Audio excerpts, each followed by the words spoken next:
was a dark and stormy night, nor'easter rolling in.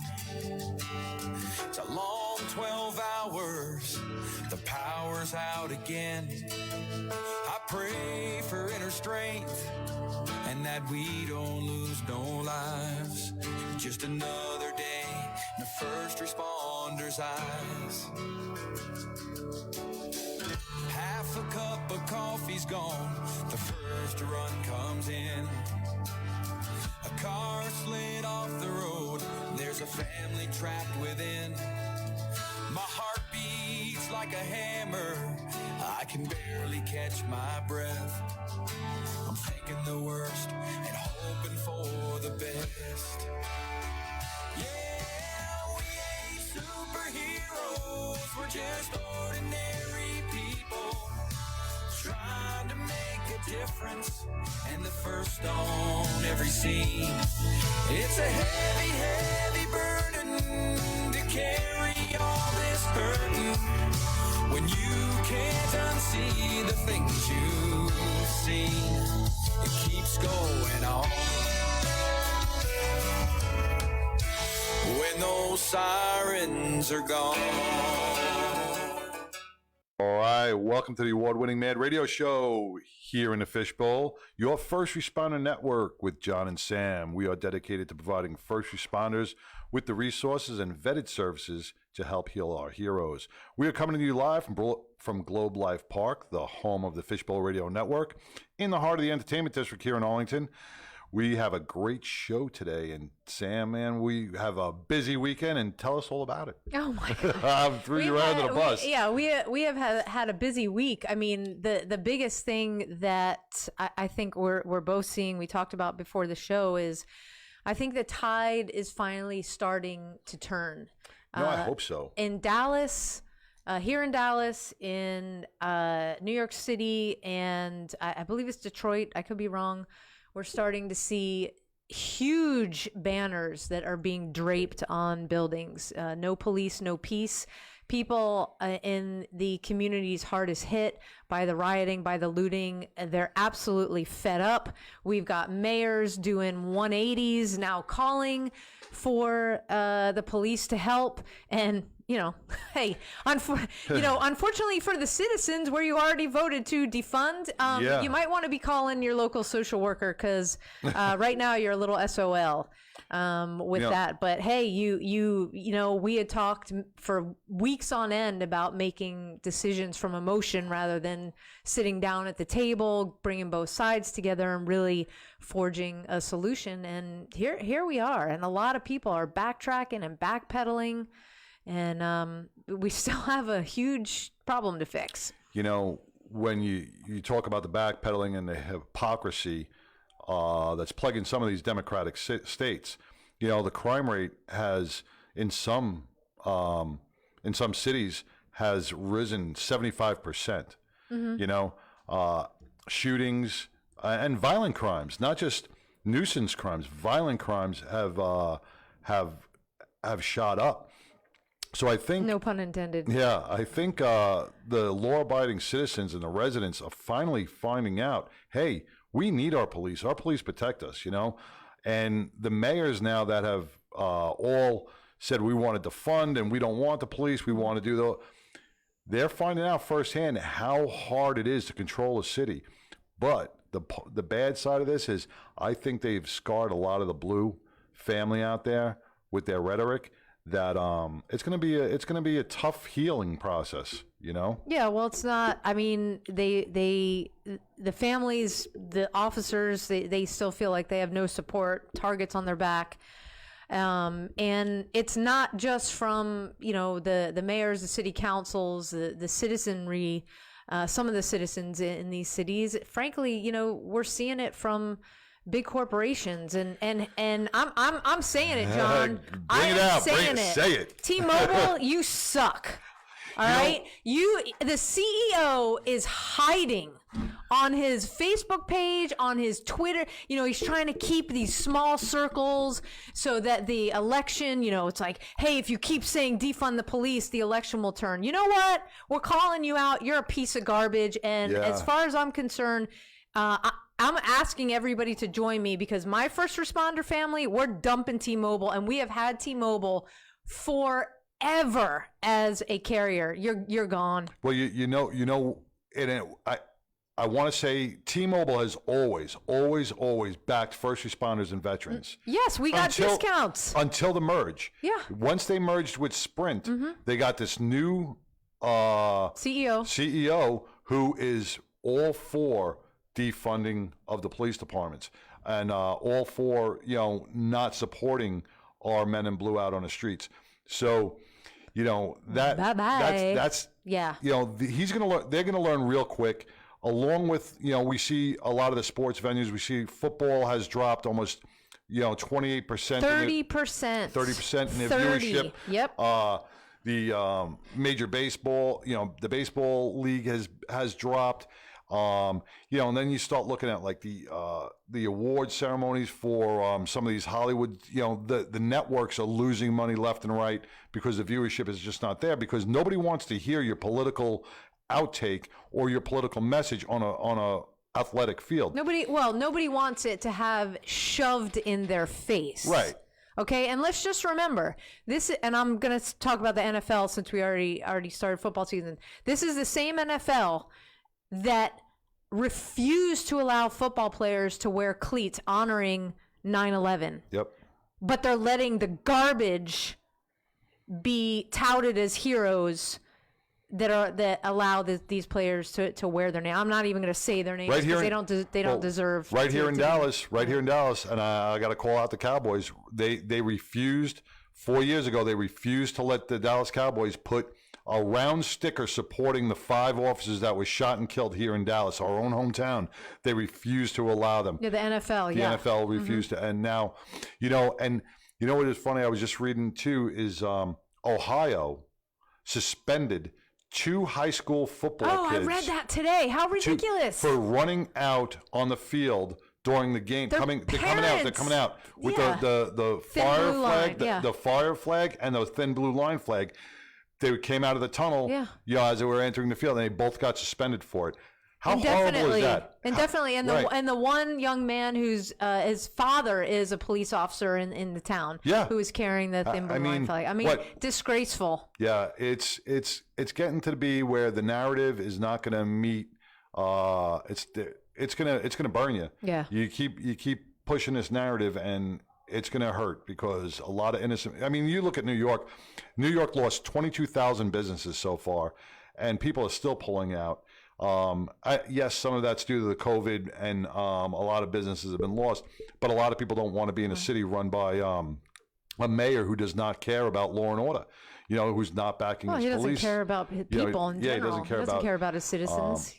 And so many democratic cities around the country are feeling that heat, and that, like you said, a lot of the mayors are now backpedaling and finding out, oh my God, this is happening in my backyard. You look at the last 3 mayors that had stuff come to their house, their front doors, and they're moving out of their apartment complexes, or they're writing new laws because, oh my God, it happened to me. Right. I'm not supposed to have that happen to me. Right. So. But you know what? Focus on the positive.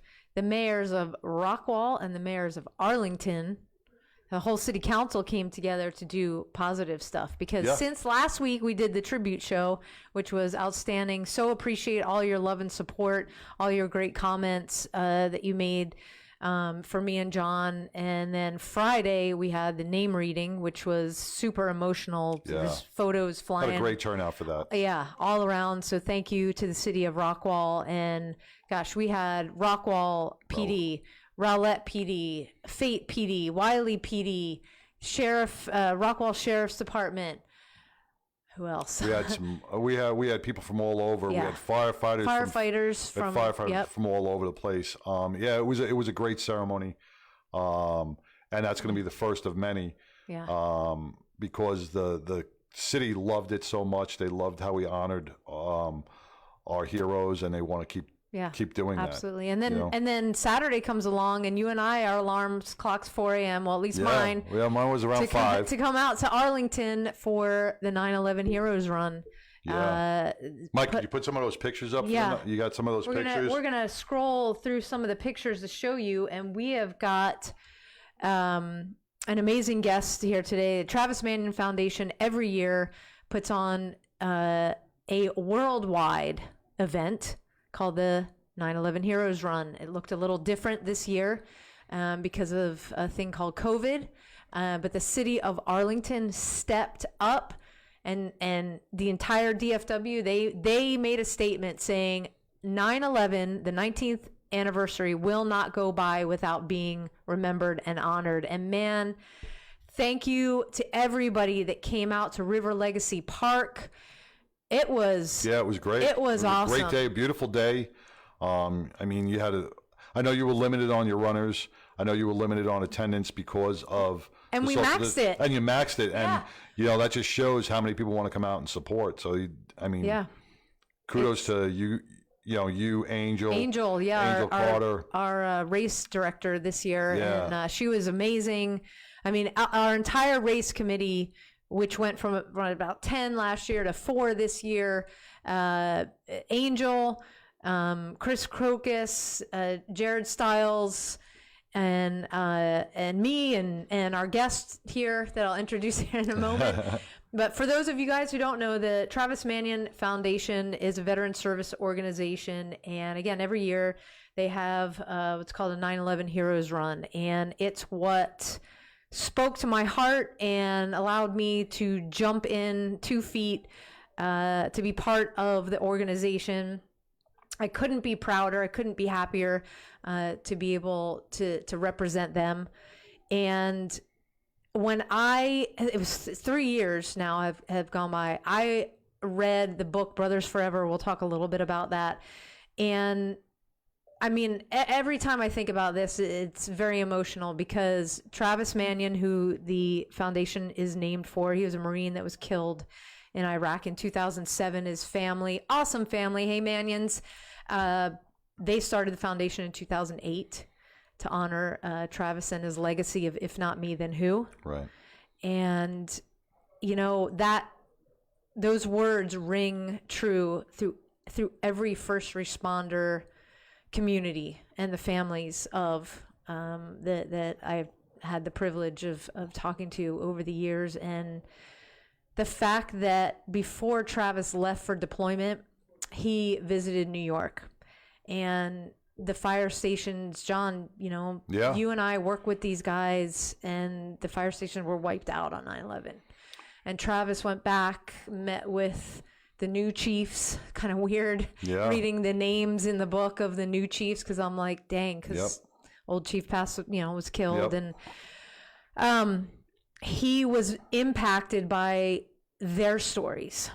And the way that Colonel Manion just does justice to that story about Travis visiting New York City, and it just drew me in even more. And so I had the opportunity to kick off the race 3 years ago and meet our guest. I'm going to introduce him now because I keep calling him my guest. But before we do that, in addition to the Travis Manion Foundation, the foundation does so many incredible things for veterans. We've also got a very special announcement. You want to hope for the Warriors real quick? Yeah, let me just quickly do this. Hope for Warriors through the CARES Act. Through Prevent. The Prevent is Donald Trump's Prevent on mental health and awareness for our veterans. Has been given grants out to some local non-for-profits for veterans. So Hope for Warriors has received a grant to help post 9/11 veterans. Those are the guys that served after 9/11 that went into the Iraq war post 9/11. Hope for Warriors Critical Care Coordination Program helps these veterans with short-term financial issues, kind of bridges that gap.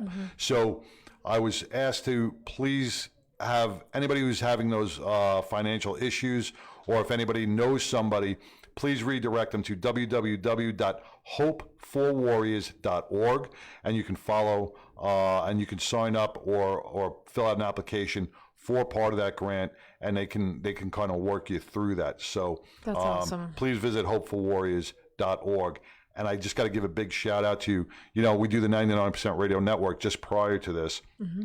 Today we had to do a rerun show because one of our hosts, Greg Campbell, known as Mongo, who does our Mongo log, fell ill and was taken to the hospital for treatment. It's not COVID, definitely not COVID, so don't worry about that. But on behalf of Fishbowl Radio Network, on behalf of the Mad Radio Show, myself, Brian, and the whole radio family, we wish Mongo and his family the best, a speedy recovery, and get out and get back here by next Wednesday, brother. Praying for you, Mongo. Yes. Absolutely. So yeah. So now you can introduce. So from one incredible VSO to the next, sitting to my left is none other than the senior. I'm going to get the senior regional manager for the Central Region. That's a mouthful. Could you put that on like a pin? Is Dion Brugger. In addition to holding that position, he and I met 3 years ago. He is solely responsible for getting me into this organization, and it wasn't. I interviewed them, so but it's been awesome. And the stuff that, again, they do to recognize 9/11, to let our first responder community know you will never be forgotten, and we are thinking about you and praying for you every day, is incredible. Dion is a veteran himself. He's a Marine, and he has his own incredible story, and maybe he'll share a little bit about that story with us today, because I think it's important for people to hear what you went through, how you rebuilt, and the meaning, engagement, and relationship part of TMF that I know speaks to me every day, and what that means. So welcome, Dion. Yeah, welcome to the show. Thank you. It's great to have you here. Thank you for having me. It's a pleasure to be here and to talk about the 9/11 Heroes Run and the Travis Manion Foundation. And I love the story how we met as well, Sam. I was a volunteer at the time with the Travis Manion Foundation, and we just kind of bumped into each other, and it was a great experience. And here we are today. Yeah. It's and we have a lot of veterans who are also first responders. I interview in a lot with Veterati, another organization you and I are involved in, and they need to know more about TMF. They need to know the connection. They need to know that this is not a veteran service organization that just caters to veterans. We've got police chiefs and police officers from all across the U.S. that have taken leadership roles in the Travis Manion Foundation. And again, what gets me with Travis Manion is the mission statement. It always brings me back to when President Kennedy turned around and said, "Ask not what your country can do for you, but what you can do for your country." And Travis made that statement, almost that same exact statement, with the "if not me, then who?" Yeah. And Dion, that I mean, just me saying those words kind of gives me chills, because they hold really dear to my heart. If you can, real quick, on how that statement has become a national mission throughout our country. Yeah, those 5 words are extremely powerful, aren't they? Yeah, they are. They are. Yeah. And that is our mantra. If not me, then who? If I don't choose to serve, if I don't choose to develop character in the next generation, if I don't choose to do the right thing, then who will? And how powerful is that to have, hundreds of thousands and hopefully, someday millions of people repeating that mantra.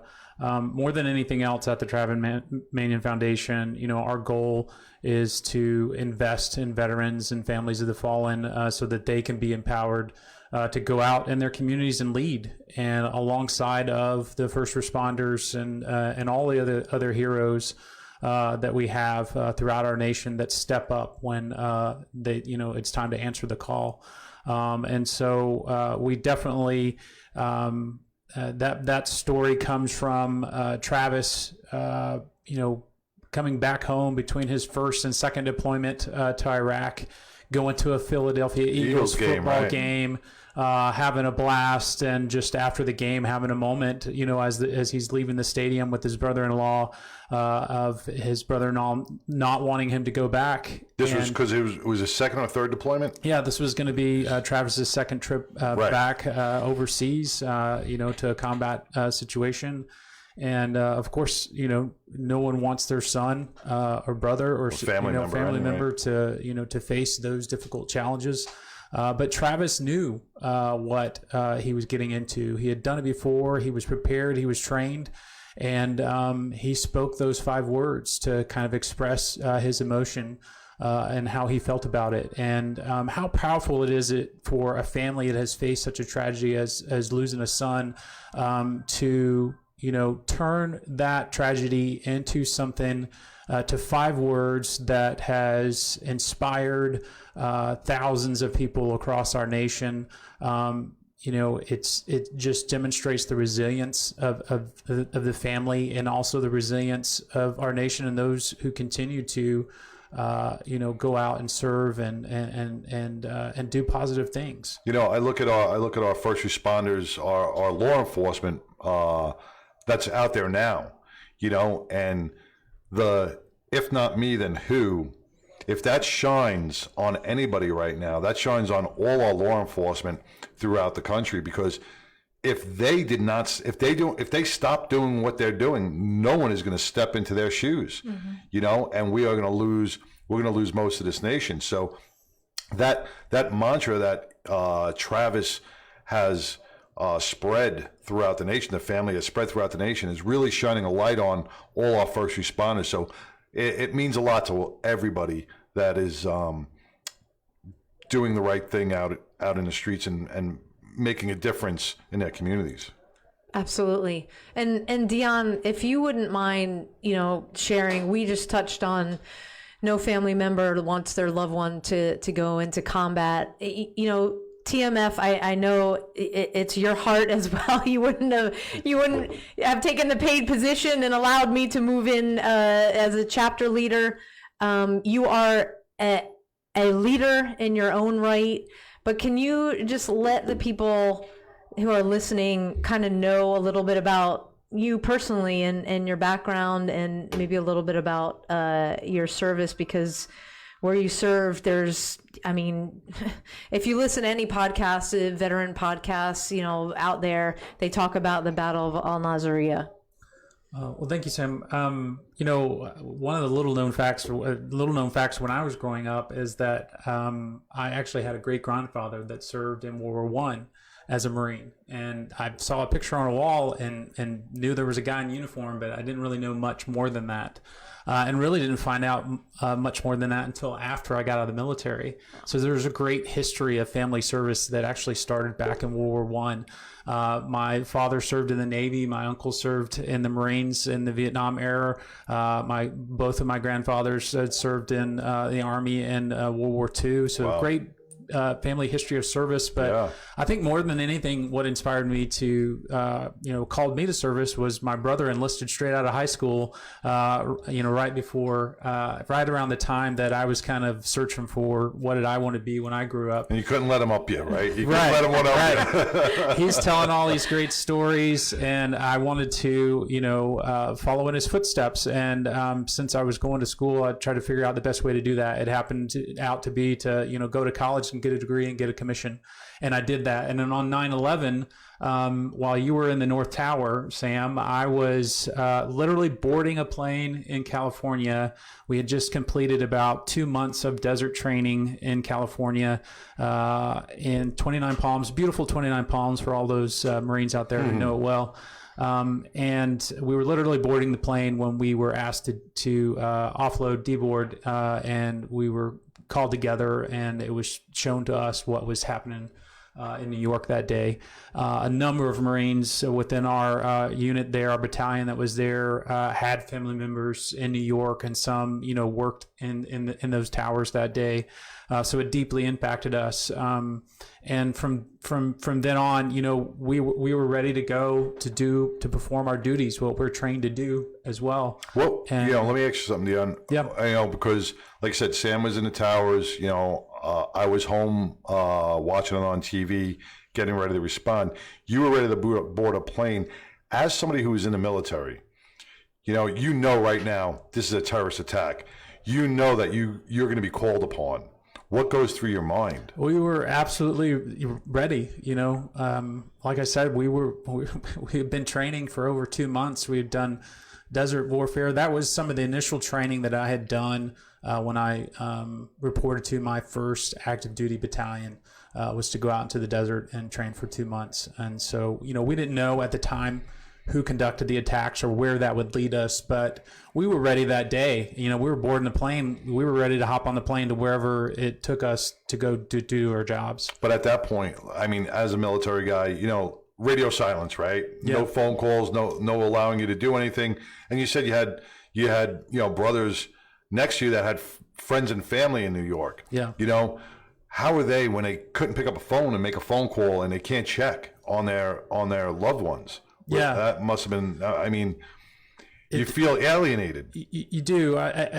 Being in the military, though, I will say that you're kind of used to that radio silence, not being able to communicate. That's just a part of what we do on a daily basis. Not receiving, and so you're out there, in distant lands, just ready to do your job at the beck and call of the United States government. So we were ready, and that call did not come until almost 2 years later, until January of 2003, when a good vast majority of our military went to Iraq. And Sam talked about one of the battles that we were in during the initial push through Iraq up to Baghdad. It was a significant battle. It was in March of 2003, and it took the lives of about 18 Marines within a few hours, 23 within a week. And then Marines continued to fight and give their lives throughout our first deployment there.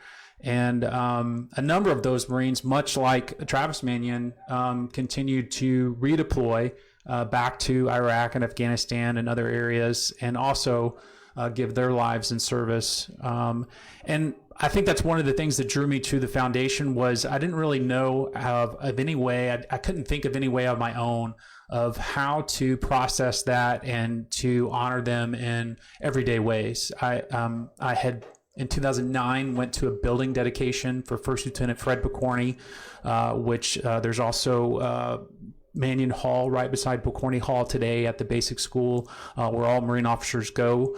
So I'd seen this grand, notion of honoring, fallen heroes, but I didn't know of it. Still at that point, didn't know of it, everyday ways that we can do that. And that's one of the things that I love about the Travis Manion Foundation is that it introduced to me and empowered me as an individual to take ownership of my own stuff and find ways, everyday ways, to honor those that have given their lives from, throughout history, and to do it in meaningful ways that inspires other people to do it, if not by example type of thing, and, exactly. and show people the path.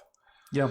Now, with Travis Manion, there's another component to the story. He had a best friend, right, who also gave his life fighting for the country.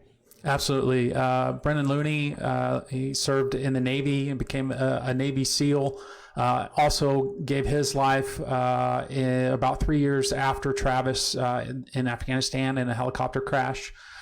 They both attended the Naval Academy at the same time and graduated from the Naval Academy. So they, as Sam had mentioned the book before, both of their stories are included in the book Brothers Forever.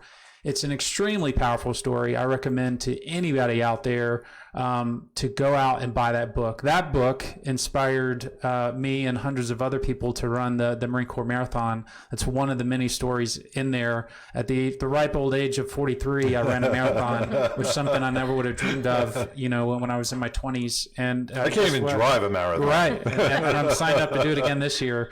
They say you get the bug once you do one, but there's so many great inspirational stories throughout that book about Travis and Brennan and the Manion family and the Looney family and a number of others. And it's a tremendous read. And Ryan Manion, Amy Looney, and Heather Kelly have also written another book called A Knock at the Door. So if you're interested in reading inspirational stories, stories of overcoming tragedy, I recommend it because it's definitely something that can lift you up out of your own muck and show you another path, a positive path to recovery and to inspiring things.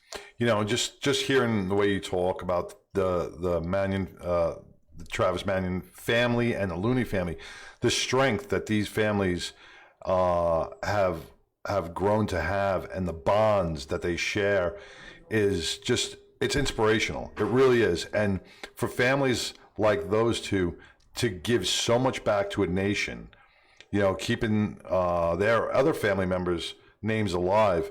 And me and you met, Dion. I remember coming out a couple of years ago doing a blood drive with you. We were the only ones that showed we up. were the only ones that showed up for the projects. And what I like about the Travis Manion Foundation is you do projects throughout your own community in order to better the life of people you live around. And anybody could start any of these projects, correct? Exactly. If you want to get involved in what Travis Manion Foundation have to offer, go to the website, travismanion.org, and discover all the opportunities that we have. But what we do as an organization is we truly do invest in our veterans and our families in the fallen. Sam and I both experienced that. One example is through one of our leadership expedition programs that we both attended. We at different times, Sam and I got shipped off to Colorado. I saw you guys in the woods. Yeah, to the mountains. And, It was awesome. And it was a challenging experience. It was a tight-knit group of people that we had never met before. 15 other people. And I believe I grew from that experience. Wouldn't you agree that you grew from that as well? Oh, absolutely. One of the things that I talk about, with the post-traumatic stress, Travis Howells we had on talks about post-traumatic growth. Anybody transitioning Another book that another is amazing. fantastic book. Yeah. Transitioning out of service. Okay. So you gun and a badge, military uniform, whatever it is, you transition out, part of your identity is lost, or for some people, their entire identity. And so what do you do? Because you really have two choices. You can sit and flounder in your crap, which, a lot of people do. We have our weeks, months, years at first, or we can go out and find a new mission.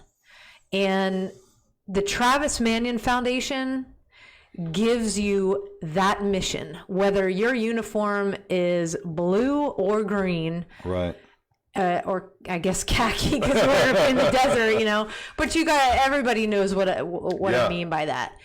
You can find such meaning. You're surrounded by your brothers and sisters, and for me, I'm in the trenches again, working amongst veterans. I don't see myself different only just because I had a gun and a badge. But my entire family, all the guys, and hey, cousins and everybody listening, they all served, going back to World War II.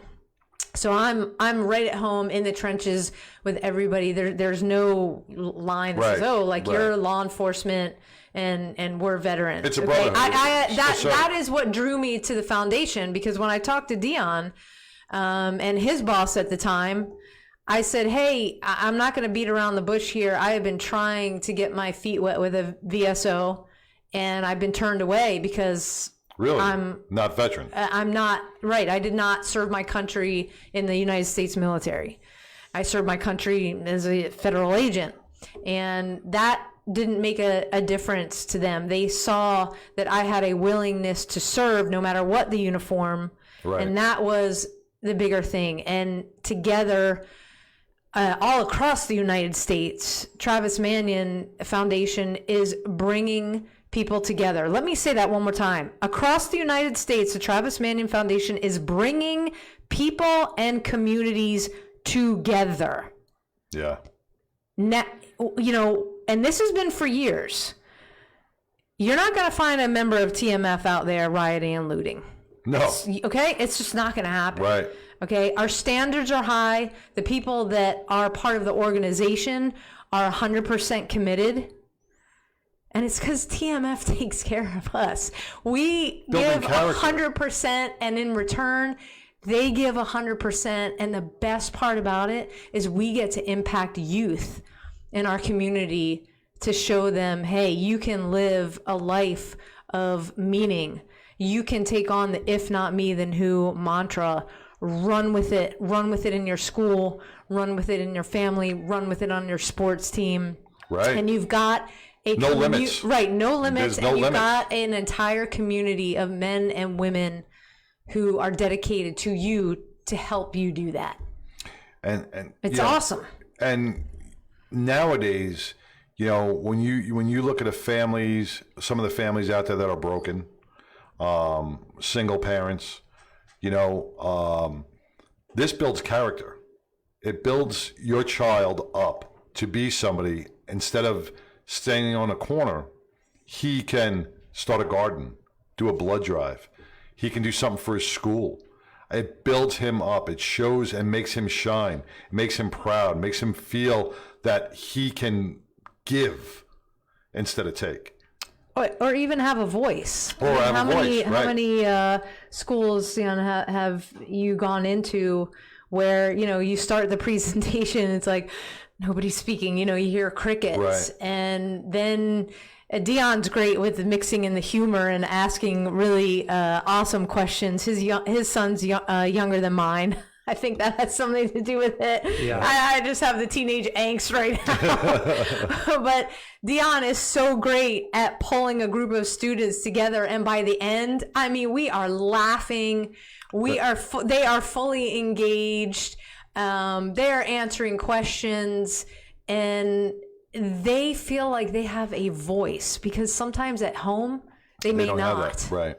Yeah. They don't have that. It's a powerful thing. That's what the Travis Manion Foundation is doing for its veterans, is investing them and educating them in, making them really, self-aware of their strengths that they've always had, that they've grown up with, these experiences, this character that they've developed over the years, and empowering them to share that with the next generation, and helping them to realize those strengths, those abilities that they have, and not just stopping there, but encouraging and inspiring them to put it to action, to honor it with action. And that's what I love about the Travis Manion Foundation, is that we don't just say, those 5 words. We live it, we act it out, Walk the walk. and we encourage others to do the same. And if you're willing to step up and accept that challenge of if not me, then who, man, we are going to do our best to support you and empower you and invest in you as well, so that you can, it creates this ripple effect across communities. And and that ripple effect, and when you talk about a twofold effect, when you're talking about veterans coming home and transitioning, and Sam, you hit it, you lose your identity sometimes, just like law enforcement, because the job, the service you become the service, you become the job. Not that we're supposed to keep those separate, but it's hard to do that. And when a veteran returns home, he feels he's lost, he's got nothing, goes to the Travis Manion Foundation, feels inspired, feels that he can give back just like he would in the military. Yeah. So it's a twofold. Yeah, feels that he or she has meaning again, has those relationships that maybe were missing. Right. And I saw that at the 9/11 Heroes Run, because I spoke with a lot of people there. I interacted with some veterans, law enforcement, firefighters that were retired, and it was running. an emotional day. It really was. And how I know COVID kind of really put a damper on Strange, it was some a of them. strange twist. Yeah. And you had virtual runs throughout the nation. But on any given year without COVID, you run about, 50, 60 runs? Yeah. Nationally? Worldwide. Nationally? Worldwide. Worldwide? Yeah, over 100. Over 100? Yeah. And they keep growing every year, right? Absolutely. I actually just thought of a question for you since you were mentioning last year. And I mentioned this to Sam before this year's 9/11 Heroes Run. And I keep putting her there last year at our race in Dallas, even though she wasn't there. She was traveling at the time. And I know. It still pains me. yeah, and I just, there was a traumatic experience that happened unintentionally at that race. And I'm curious how that sat with you the day of and how you've overcome that and, how has it affected you since? And you showed up at the 9/11 Heroes Run this year. Because I was promised nothing would blow up. Right. Yeah, let's kind of clue the listeners in on us what the that heck story. happened, because thanks, You know, Dallas. that day, last year when we ran the 9/11, Dallas chose 9/11. The city of Dallas chose the perfect day to implode a 5-story parking garage right across the street where we were having the run. And like I said, I really have not had any triggers in a long time, but when I don't know if it was because I've watched explosions, I've watched buildings come down, but when I heard the explosions, I saw the building come down. That really didn't get me that bad. It was when the smoke, the dust came traveling over into the field. Yeah. When it came over into the field and it just started covering everybody. And I kind of looked, and like I said, I haven't had flashbacks. I no bad dreams really in years. And that hit me hard, uncontrollably. I mean, just talking about it now, it's kind of like bringing me back there. Yeah. I'm like, wow, I haven't had that. And that day, that brought me to actually really brought me to my knees. Yeah. And now a year later, you were brave enough, bold enough to Like I attend said, another. Well, I did put him on the spot saying, hey, by the way, you're our guest speaker. No, I was fine. After about 15, 20 minutes, it was just an anxiety attack. And it was, after about 15, 20 minutes, my wife was there, a couple other people there. You were there putting your hands on my shoulders and and I remember what you made me do. You made me put my hand on a tree to try to ground myself. And, that actually worked. And, I was fine. I ran the run. I walked fast on the run. Yeah. And I had the pleasure of running with the commissioner, police commissioner Keikler, and Floyd and Melinda. I met them and now they've become very close friends. So you see what this brings together. This I always preach paths cross for a reason, and I met so many wonderful people at that run, and our paths have still crossed, and we've worked and networked throughout this year to really bring on bigger and better things. We've made our circle bigger. And Yes. it's led Yes, it's been to extraordinary. amazing. It's been a great amazing ride. I things. can't wait to see what this year is going to bring. I think that's an extraordinary story that, you came out to this event and, experienced a significant trigger, and overcame that. And then you did the run and now the you're talking physical about activity relationships helps, and you came back again, and that is tremendous. And that's Travis Manion. That's what empowers you. And, you think about any other run, say this happened just at a regular 5K run, which I probably wouldn't have been at. But if a regular 5K run, if this happened, most people wouldn't have taken the time to see if I was okay or come over and it would have been, I got my car and we left and we went our separate ways.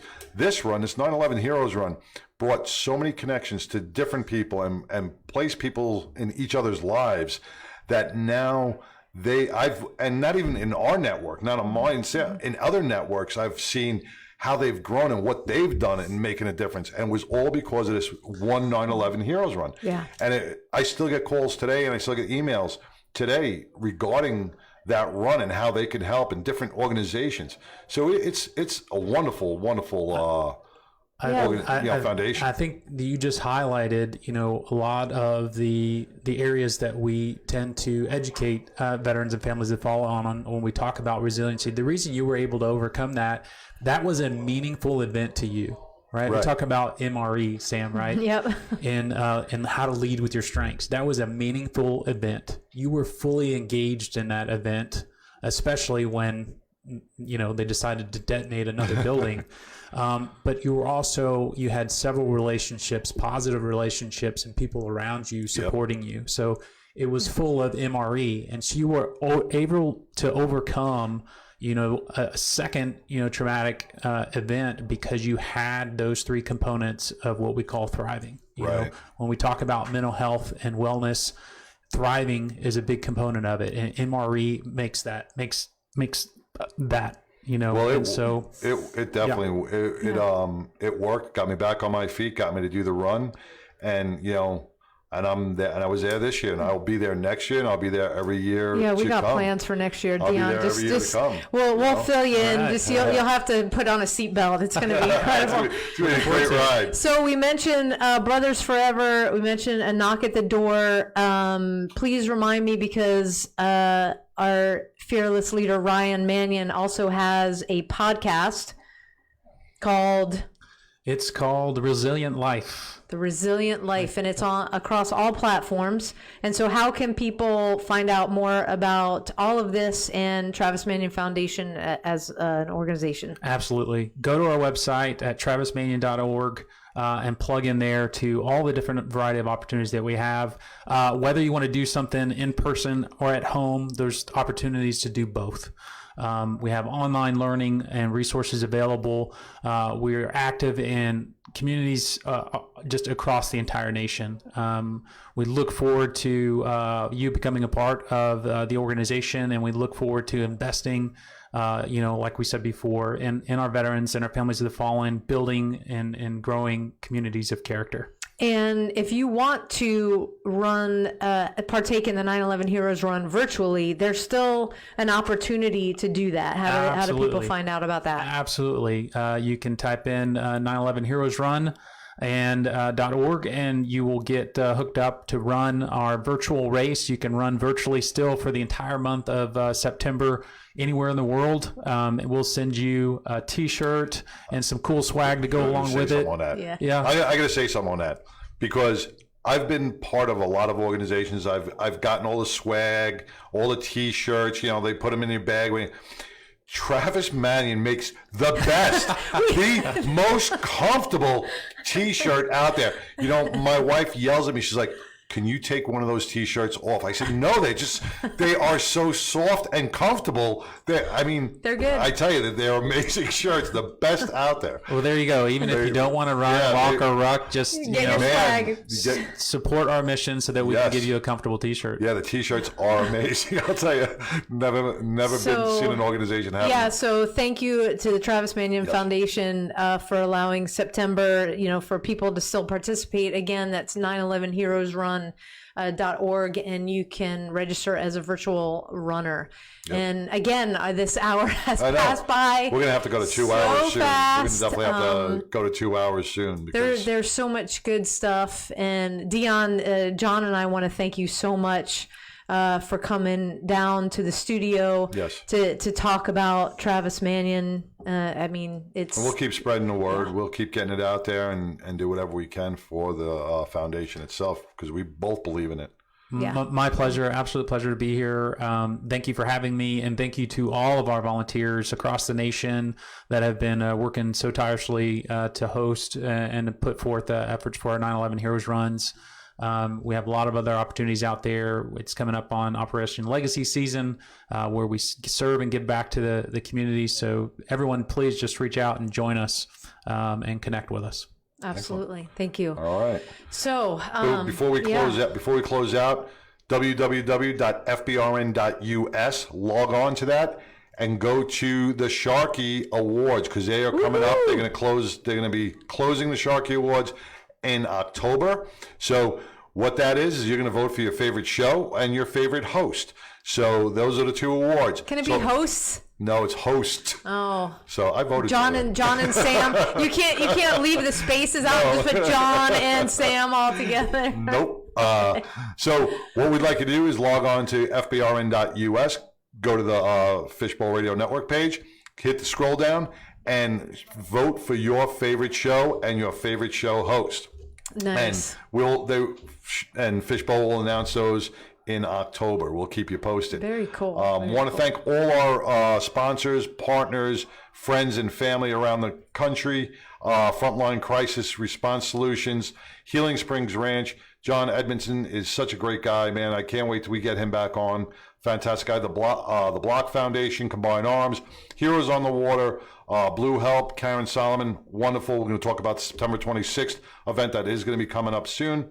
Our Watch, Stay the Course, 22 Kill, Survive First out of Cocoa Beach, Florida, and Trauma Behind the Badge. Check those guys out. They got a great podcast, great healing webinar on Tuesdays with Trauma Behind the Badge. They will be here in Texas on the 26th. Next week, yeah. So we look forward to sharing and healing with them as well. So what is coming up on the 26th, John? All right, the 26th, we've been walking the bridge, hashtag walk the bridge for the last 20 months. And through our efforts, through community efforts and support of the surrounding cities, we have gotten the bridge renamed to Heroes Bridge.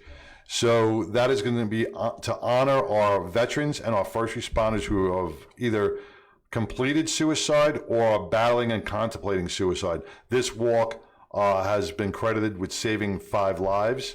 It is a good therapy walk. So we are finally getting this after 20 months. It's being renamed to Heroes Bridge. So September 26th, that's next Saturday. Please come out and join us for the unveiling. The signs will be up. A lot of great guest speakers. Check out our website, www.walkthebridge.org, and you'll see the wonderful people that are going to be out speaking. We got Senator Brown, Representative Retta Bowers, and many more. The police commissioner is coming down. We have a couple of surprise guests that may be also speaking. Savannah Solis is coming in from Tyler, Texas. You matter to me. She wants to do her speech to all law enforcement. So then we have the gala that night at the Omni Hotel. So go to the bluehelp.org to get your tickets for that historical event. It's going to be great. And we're going to be auctioning off a piece of art that we had a very talented artist do for us at the names when we read the memorial on 9/11 at the Rock Wall. Yep. So we'll be auctioning that off as well. And you can show your support in many, many different ways. Definitely buy tickets to the gala, come out, be with us on the 26th. You can also go onto our YouTube page, Mad Radio Texas, hit the subscribe button. Yes. I think we're up to maybe 4 or 6 people. I know there's more than 4 or 6 people watching. Come on, give us the love, give us That's the right. love. And we're going to have to start doing the show on YouTube. Exactly. You can also show your love by going to abadgeofhonor.com, click on Mad Radio, and then click on the donate button, because we got a lot of behind the scenes stuff going on, and every little bit helps to keep the show running, to keep great guests like Dion coming in. And with that, John, if you're battling out there, if you know somebody that's battling, please reach out. Please make the phone call. Ask if you are okay. Sometimes a little bit of kindness can save a life. If not, you can contact us at abadgeofhonor.com. You can contact Survive First out in Cocoa Beach, Florida. You can contact Trauma Behind the Badge. You can contact Healing Springs or the Veterans Resource and Outreach Center. There are many places, vetted places, that are willing to help you. Please make that phone call if you need. And to all the police and law enforcement and fire and military and everyone who's serving on the front lines here and everyone serving abroad, we got your 6. We love you. You're in our prayers every day. God bless. See you next week. Be honest. When was the last time you laughed at home? Wouldn't you love the chance to see live comedy? Great news! October 1st to October 4th, We've got Plano Virtual Comedy Festival, live comedy from the comfort of your own home. We've got stand-ups from Los Angeles to New York, from Canada to Malaysia, from Conan to NBC to Fox. And on Zoom, you'll have a front row seat to every show all weekend. Head to PlanoComedyFestival.com to get yourself a weekend of hilarious comedy straight through your computer via Zoom. Plano Virtual Comedy Festival. Go to PlanoComedyFestival.com for more information. Get your tickets discounted when you buy before the end of September. Again, go to www.PlanoComedyFestival.com for tickets, lineup, and schedules. Bring the laughter back into your household. PlanoComedyFestival.com for all of your festing at home comedy needs. MediaTek Institute is a proud sponsor of the Plano Comedy Festival.